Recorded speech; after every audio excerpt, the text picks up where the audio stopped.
আমার সামনে যখন একজন ড্রাম নিয়ে তেল নিতে আসে, আমি সেটার ভিডিও ধারণ করি এবং ভিডিও ধারণ করার জন্য আমার মোবাইলের ক্যামেরা যখন অন করি, ঠিক সেই মুহূর্তেই অতর্কিতভাবে এসে এক পুলিশ সদস্য, যার নাম শ্রীপুর থানার পুলিশ সদস্য, যার নাম নাজমুল ইসলাম, উনি আমাকে অতর্কিতভাবে হামলা চালায়।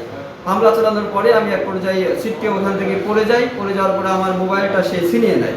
নেওয়ার পরে আমার মা বাপ তুলে আমার বিভিন্ন অকথ্য ভাষায় গালিগালাজ করে। আমি আমার পেশাদারিত্বের কথা তাকে জানালে সে আরও আমার উপর ক্ষিপ্ত হয় এবং দ্বিতীয় দফায় সে আমাকে মারধর করে। এবং দ্বিতীয় দফায় তার কাছে আমি যখন জানতে চাই যে আমার মোবাইল কেন কেড়ে নিয়েছেন, আমি একজন সংবাদ গণমাধ্যম কর্মী, আমার এখানে ভিডিও ধারণ করা কি অপরাধ কিনা, তখন আমাকে আরও অকথ্য ভাষায় তিনি গালিগালাজ শুরু করেন এবং আমার মোবাইল ফোন দ্বিতীয়বারের মতো কেড়ে নিয়ে আমাকে মারধর শুরু করেন। তো একটা পর্যায়ে আমি